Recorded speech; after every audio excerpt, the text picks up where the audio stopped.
Hello students and welcome back to general Siraj Sheikh daily study. आज managerial decision का lecture number 5 होगा, जिस पे हम कवर करेंगे नए points of managerial decision. Start करेंगे आज का क्लास।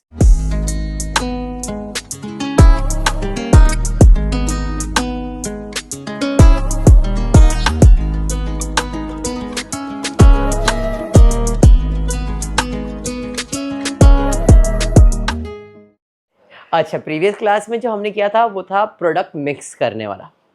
दो प्रोडक्ट मिक्स कर रहे थे एंड देन हम फाइंड कर रहे थे कौन सा प्रॉफिटेबल था। आज हम जो नया सीखने वाले हैं वो उसके बारे में ऐसा है कि की फैक्टर लेंगे। की फैक्टर का मतलब ये है कि अपने को किसी एक चीज को बेस पकड़ना है, बेस पकड़ के डिसाइड करना है, डिसीजन लेना है कि कौन सा प्रोडक्ट सबसे ज्यादा प्रॉफिटेबल है। जैसे कि पिछले क्लास में हमने ये प्रोडक्ट मिक्स कर लिया था, बराबर है, ये सब हो गया था। आज हम देखने वाले की फैक्टर में डायरेक्ट लेबर इज माय की फैक्टर। अब ये की फैक्टर बदलता है, किसी में लेबर, किसी में टाइम, किसी में सेल्स। की फैक्टर कुछ भी हो सकता है। की फैक्टर का मतलब उस चीज से आपको कंट्रीब्यूशन को डिवाइड करना है। की फैक्टर मतलब उस चीज से आपको कंट्रीब्यूशन को डिवाइड करना है फॉर मेकिंग द डिसीजन। जैसे पिछले इसमें अपन क्या कर रहे थे, सेल्स माइनस वेरिएबल, तो कंट्रीब्यूशन ही निकाल रहे थे। फिर कंट्रीब्यूशन को यूनिट से मल्टीप्लाई करके फिक्स कॉस्ट माइनस करके प्रॉफिट निकालते थे। इंपॉर्टेंट क्या था, कंट्रीब्यूशन। तो इधर भी इंपॉर्टेंट कंट्रीब्यूशन ही है। एंड देन कंट्रीब्यूशन निकालने के बाद what is the key factor, उस चीज से उसको डिवाइड करना है। ठीक है, जैसे इस क्वेश्चन में दिया है, from the following particular find the most profitable product mix and prepare mix statement of profitability of that product mix. कितने प्रोडक्ट है, 3। यूनिट्स दिया हुआ है, सेलिंग प्राइस दिया हुआ है, वेरिएबल कॉस्ट दिया हुआ है, डायरेक्ट लेबर आर दिया है, मैक्सिमम दिया है। All the 3 products are produced from the same direct material using the same type of machine and labour. आगे दिया है direct labour which is the key factor, मतलब डायरेक्ट लेबर ही key factor. In short, कुछ भी करना है labour को ध्यान में रखना है, क्योंकि लेबर है तो ही काम होगा, लेबर नहीं तो काम नहीं होगा, इसलिए उसे की फैक्टर नाम दिया गया है। इन शॉर्ट, जितने आवर्स आपके पास लेबर है उतने आवर्स में ही आपको सामान प्रोड्यूस करने मिलेगा, उससे ज्यादा आवर्स मिलने वाला नहीं है। इधर कितने आवर्स है अपने पास, मतलब मैक्सिमम आवर्स 18,600 है। इस आवर में कौन सा प्रोडक्ट मिक्स आप कर सकते हो ताकि आपको मैक्सिमम प्रॉफिट हो सके। पॉइंट समझा क्या करना है इसमें? चलिए फिर स्टार्ट करता हूं। पहला, सेलिंग प्राइस दिया है क्या, 60, 55, 50। Same pattern, same. माइनस क्या करूंगा मैं, वेरिएबल कॉस्ट। तो वेरिएबल कॉस्ट में मेरे पास क्या क्या है, मटेरियल कितना है भाई, ये तो 5 kg है, मुझे मटेरियल का रेट चाहिए। कॉस्ट ऑफ डायरेक्ट मटेरियल पर केजी कितना, 1 kg का 4। इधर कितना मटेरियल लगने वाला है, तो उस हिसाब से मटेरियल का कॉस्ट समझा। इधर कितना केजी लगने वाला है, कॉस्ट कितना है, कितना आएगा। इधर कितना केजी है, रेट कितना है 4, कितना। मटेरियल का कॉस्ट समझा या बाउंसर गया, जूम करना है बस, इतना बस। मटेरियल के बाद लेबर, लेबर कितना है सर, ये तो आवर्स में दिया है, चलो लेबर आर रेट भी दिया है, 2 रुपया 2 रुपया 2 रुपया। 4 × 2, 3 × 2, 2 × 2।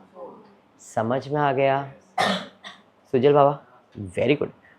उसके बाद फिक्स ओवरहेड, फिक्स अभी नहीं। उसके बाद वेरिएबल ओवरहेड, हाँ सर डायरेक्ट ओवरहेड्स दिया हुआ है, मतलब ये वेरिएबल ओवरहेड्स हो गया। 7, 13, 8, 7, 13, 8। समझाइए, वेरी गुड।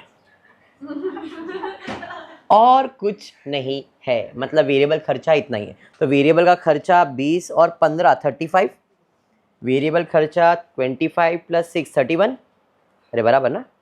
यहाँ पे 28, सेलिंग प्राइस मालूम है, वेरिएबल कॉस्ट मालूम है, तो क्या मिल जाएगा, वेरी गुड। कंट्रीब्यूशन कैसे मिलेगा, 60 - 35, 55 - 31। समझ में आया, इतना समझा है। अब की फैक्टर क्या है, तो आप जरा ध्यान देना, कंट्रीब्यूशन पर यूनिट के जगह पे मैंने लिखा है कंट्रीब्यूशन पर आर, क्योंकि लेबर है। उसके लिए मैंने बोला है रेफर वर्किंग नोट नंबर 1, ऐसा कुछ बोला है। चलिए, कंट्रीब्यूशन पर यूनिट दिया हुआ है, अब ऐसा करने की जरूरत नहीं है, आप डायरेक्ट उधर भी कर सकते थे। कितना था भाई? 25, 24, 22 था ना, बराबर है। डिवाइड बाय डायरेक्ट लेबर कितने आवर्स के लिए है भाई?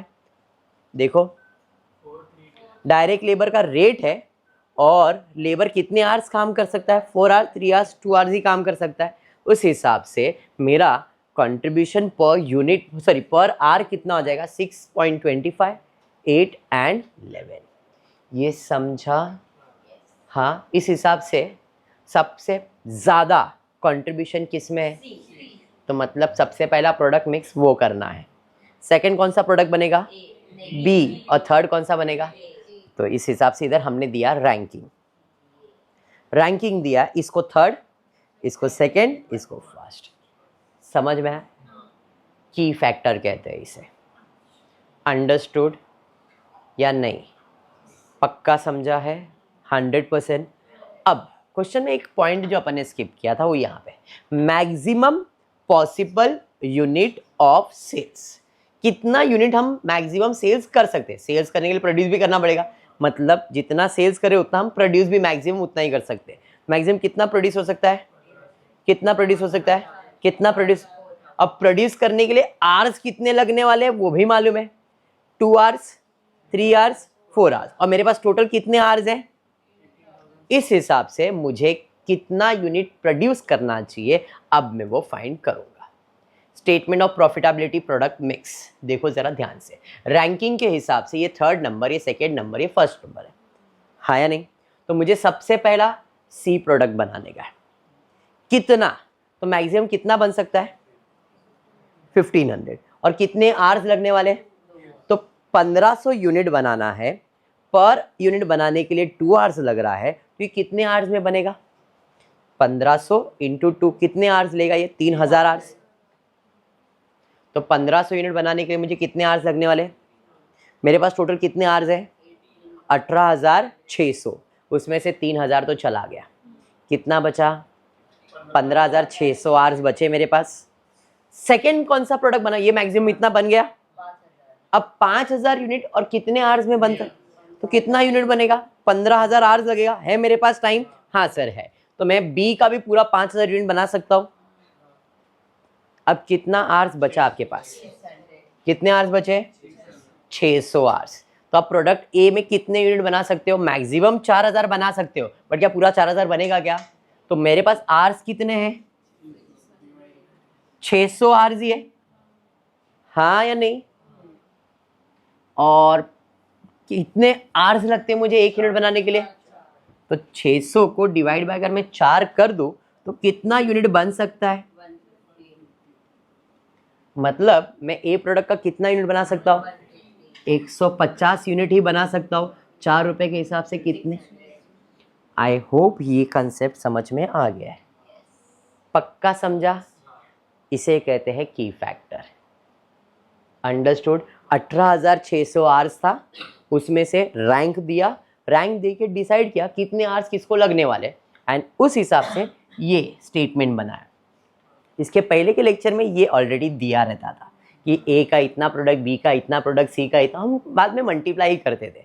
इधर हमने डिसाइड किया। डिफरेंस समझ में आ गया अभी? अब ये आपका एक ही स्टेटमेंट, अल्टरनेटिव एक ही है। इतने यूनिट्स बनेंगे, अरे हाँ इतने आवर्स में बनेंगे। अब प्रॉफिटेबिलिटी इंडेक्स बना लेता हूँ। तो भाई 150 यूनिट बनेगा, 5000 यूनिट बनेगा। कंट्रीब्यूशन पर यूनिट मालूम है आपको? सौर को हाँ मालूम है भाई, कंट्रीब्यूशन पर यूनिट निकाला हुआ है हमने, आवर्स के हिसाब से ही बनाया है ना। तो इधर 25, 24 और 22 कंट्रीब्यूशन पर यूनिट, और ये कंट्रीब्यूशन पर आवर है, पर आवर है ना ये, और ये पर यूनिट है, फर्क। तो टोटल कंट्रीब्यूशन 150 इंटू 25, कैलकुलेटर है अपने पास, करो मल्टीप्लाई, 3750। 5000 इंटू 24 1,20,000, एंड 1500 इंटू 22 33, शायद 33। तो टोटल कंट्रीब्यूशन समझ में आ गया? माइनस क्या करते हैं इसके बाद? Fix cost, if you remember, समझा? तो माइनस करना है फिक्स कॉस्ट। कितना दिया है फिक्स कॉस्ट? फिक्स ओवरहेड 10 रुपए 10 रुपए 10 रुपए। यस, यूनिट से मल्टीप्लाई करेंगे। आप देख सकते हो बजटेड कितना था इधर, 1800, 3000, 1200। उस हिसाब से 10 10 10 था, तो therefore my total fix expenses will be 18,000, 30,000, 12,000, total 60,000। अरे हाँ, तो my fixed expenses will be 60,000, therefore profit would be 96,750। समझा या बाउंसर गया? क्या किया, क्यों किया, समझाइए। 100%। इसके पहले के लेक्चर में ये चीज़ क्वेश्चन में दिया रहता था, इसलिए हम डायरेक्टली कंट्रीब्यूशन निकालते थे और फिर फिक्स कॉस्ट माइनस करते थे। Now the concept is clear. पक्का पक्का। सेम क्वेश्चन फिर से, इसके लिए मैंने आधा सॉल्यूशन सेम रख दिया है। पूरा क्वेश्चन सेम है, पूरा क्वेश्चन सेम है। लेबर ही लेना है 18,600, सब रैंक बिंग सब देखो वैसा ही है पूरा। तो सर वापस क्यों पढ़ा रहे, क्वेश्चन रीड करते हैं। फिक्स ओवरहेड्स जरा ध्यान से देखना, बदल गया। कितना हो गया भाई फिक्स ओवरहेड्स? अब यहाँ पे फिक्स ओवरहेड 5, 10, 15, बाकी कुछ भी नहीं है, यही चेंज है। चलिए, profitability statement based on the product. Product ए 150, 25 के हिसाब से, बी एंड प्रोडक्ट सी यहाँ तक था सेम। अब मुझे फाइंड करना है फिक्स कॉस्ट। रेट बदल गया, 5, 10, 15, तो 4,000 यूनिट 5 के हिसाब से 20,000, 5,000 यूनिट 10 के हिसाब से 50,000, एंड 1,500 यूनिट 15 के हिसाब से 22, तो 20,000, 50,000, 22,500 विल गिव यू 92,500। फर्क समझ गया क्या था डिफरेंस? अब 1,56,750 में 92,500 माइनस कर दो, बस फर्क क्लियर है। क्वेश्चन पूरा सेम था, डिक्टो एग्जाम में आया था टेक्स्ट बुक का, खाली ये चेंज कर दिया। अंडरस्टूड सम? क्लियर है कंसेप्ट? ये स्लाइड चेंज खाली था, 2 क्वेश्चन टेक्स्ट बुक में ही है, बट यही क्वेश्चन ऐसा का ऐसा ही था। पॉइंट क्लियर हो गया? पक्का। इसमें की फैक्टर हमने क्या लिया था? Direct labour. अंडरस्टूड की फैक्टर क्या होता है? नेक्स्ट, अभी की फैक्टर में क्या बोला है? टाइम लेने के लिए। एसी क्यों? चलिए, from the following data which product would be recommended to the manufacturer in a factory, time being the key factor. कुछ नहीं, टाइम को बेस लेना है, कंट्रीब्यूशन तक तो पूरा सम सेम रहेगा। सेल्स दिया है क्या? हाँ सर, सेलिंग प्राइस दिया है 100, 110, माइनस वेरिएबल खर्चा क्या है? मटेरियल का 24 और 14, फिर लेबर का 1 पर आवर के हिसाब से 2 रुपीज़ एंड 13 रुपीज़, वेरिएबल का 2 पर आवर के हिसाब से 4 एंड 6, और कुछ नहीं। इसका टोटल हो गया 30, इसका टोटल हो जाएगा तुम्हारा 20, 33, 100 में से 30 जाएगा तो 70, 110, 77। अब कंट्रीब्यूशन मिलने के बाद की फैक्टर क्या है वो देखना है। की फैक्टर क्या है यहाँ पे?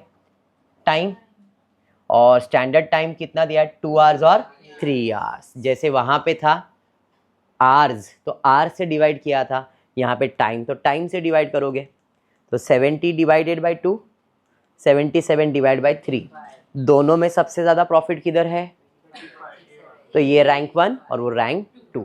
आगे सम सॉल्व करने की ज़रूरत नहीं है, इतना ही करना था इस सम में। Ranking product is better. हाँ, समझ में आया? 7 मार्क 8 मार्क का सम है, समझ में आ गया सम?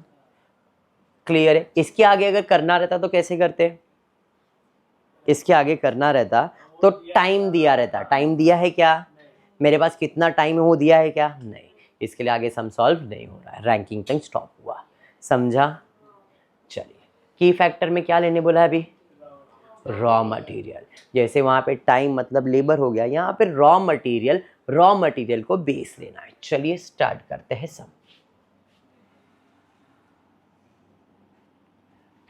ABC limited which produce 3 product furnishes the following data for the year, जो भी दिया। सेलिंग प्राइस दिया हुआ alpha beta, very important. Selling price दे दिया 175.50। यूनिट्स है, यूनिट्स लिख दिया मैंने, शायद यूनिट्स दिया हुआ, यस 40 25 10, 40 25 10 की यूनिट्स है। सेलिंग प्राइस लिख दिया। अब जरा ध्यान देना, इस क्वेश्चन में छोटा सा ट्विस्ट है, प्रॉफिट वॉल्यूम रेशियो। किसी को पता है नहीं पता है पीवी रेशियो का फॉर्मूला पढ़ा है? Contribution upon sales into 100। मैंने और एक बात बताया था, पीवी रेशियो का मतलब होता है, बोलो समझ में आया? पीवी रेशियो का मतलब होता है कंट्रीब्यूशन। पीवी रेशियो का मतलब होता है कंट्रीब्यूशन। इसका मतलब ये है कि 10% contribution, 20% contribution, 40% contribution to the sales. Contribution किस पे डिपेंड करता है? सेल्स। कंट्रीब्यूशन अपॉन सेल्स ना। तो मैं डायरेक्टली कंट्रीब्यूशन निकाल सकता हूँ। कैसे? अगर 100 रुपया मेरा सेल्स है तो कंट्रीब्यूशन 10% मतलब 10 रुपया आ गया। अगर 10 रुपया मेरा कंट्रीब्यूशन है तो 90 रुपया मेरा क्या है? वेरिएबल। 100 रुपया मेरा सेल्स था, कंट्रीब्यूशन 10 है तो 90 रुपया क्या है? वेरिएबल है। अब वेरिएबल में भी बहुत सारी चीजें होती है, मटेरियल, लेबर, ओवरहेड्स, बट मुझे मटेरियल फाइंड करना है। क्यों? क्यों? क्योंकि की फैक्टर क्या है? अगर ये नहीं रहता तो मैं डायरेक्टली 90 लिख देता। अब वो 90 में भी मुझे मटेरियल का खर्चा अलग से निकालना है बस। बाकी आपको कंट्रीब्यूशन तो मिल गया 10, पहले वाले का, दूसरे वाले का भी मिल जाएगा, तीसरे वाले का भी मिल जाएगा। कंट्रीब्यूशन आपको मिल गया है, बट वो मटेरियल से डिवाइड करना है, इसलिए मुझे क्या फाइंड करना पड़ेगा? मटेरियल का रेट। जैसे यहाँ पे टाइम था तो टाइम से डिवाइड किया, यहाँ पे मटेरियल है तो किससे डिवाइड करना है? मटेरियल से। पॉइंट क्लियर हुआ क्या? चलिए फिर सम स्टार्ट करता हूँ। अभी इतना क्लियर हो गया ना क्या किया है मैंने? चलिए, PV ratio 10%, 20%, 40%। Therefore variable cost will be 90%। अगर कंट्रीब्यूशन 10 है तो वेरिएबल 90% रहेगा ना? अरे हाँ, कंट्रीब्यूशन अगर 20 है तो ये 80% रहेगा, और अगर ये 40 है तो ये 60% रहेगा। अरे बराबर। Raw material as a percentage of variable cost दिया है क्या? जरा देखो, raw material as a percentage of variable cost 50%। मतलब क्या है? अभी मैंने आपको क्या बताया था कि भाई अगर 100 रुपया मेरा सेल्स है ना, मेरा 100 रुपया एग्जाम्पल, 100 रुपया सेल्स है, ये मेरा सेल्स है बराबर। इसमें मेरे को माइनस करना है तो मुझे क्या मिलता है? तो ये 90% है। अभी एक पहला एग्जाम्पल में ये 10% है, तो ये कितना परसेंट है? अब वेरिएबल के अंदर क्या होता है? 3 पार्ट्स निकलेंगे, एक मटेरियल का, एक लेबर का और एक ओवरहेड्स का निकलेगा ना। तो मटेरियल के बारे में बोला है कि जो भी तुम्हारा वेरिएबल खर्चा है उसमें मटेरियल का खर्चा कितना है? 50% है। मतलब इसमें मटेरियल कितना परसेंट है? 90 का 50%। समझ में आया? वैसे यहां पे वेरिएबल खर्चा कितना है? 80, तो 80 का इधर कितना? 50% मतलब 40। यहाँ पे 60 का 50 मतलब 30। तो मटेरियल का खर्चा समझ में आया कैसे मिलेगा? हाँ चलिए डन। देखो 50-50% दिया है, therefore raw material cost per unit will be 45। कैसे? 90 का 50%, 80 का 50%। अरे हाँ, अब 80 का 50% से 30 आ रहा है, पॉसिबल ही नहीं 40 आना चाहिए, ऐसा तुम्हारे दिमाग में बैठेगा बराबर। लेकिन क्या तेरा सेलिंग प्राइस 100 था क्या? 75 है ना। यहाँ पे 90 का 50% क्यों लिया? बिकॉज सेलिंग प्राइस 100 था। तो आप ये कैलकुलेट कैसे करना है जरा ध्यान दो। 75 का 80% निकालो, 60 आएगा। 60 का 50% निकालो, 30 आएगा। समझा? सिमिलरली यहाँ पे 50 है, 50 का 60% निकालो, 30 का 50% 15। अंडरस्टूड? तो मैंने रेट पर यूनिट मटेरियल का निकाला, तो ये मेरा की फैक्टर था, ये इसलिए निकाला गया है। समझा? कंट्रीब्यूशन तुमको मालूम ही है कितना है, 100 का 10%, 75 का 20%, 50 का 40%। कंट्रीब्यूशन मिल गया। की फैक्टर क्या है? मटेरियल है। तो देखो 10 डिवाइड बाय 45, 10 डिवाइड बाय 45 0.22 आएगा। 15 डिवाइड बाय कितना है भाई? 30 और 20 ये था ना सम, ये हो गया था ना। स्मेल आ रहा है जलने का ना, क्या मेरे को ही आ रहा है? किसका नाक बंद है? हाँ आपको तो नाक बंद ही है आपका। हाँ यहाँ पे आ जाते। तो यहाँ पे कंट्रीब्यूशन कितना था? 10, 15, 20। 20 को डिवाइड बाय किससे करना है? यहाँ पे आपको 15 से 1.33। अब मुझे बताओ सबसे ज़्यादा प्रॉफिट किधर है? गामा में। तो मतलब उसको रैंक नंबर 1 मिलेगा, फिर rank number 2 and rank number 3। समझ में आ गया? आगे सॉल्व करना है क्या इसको?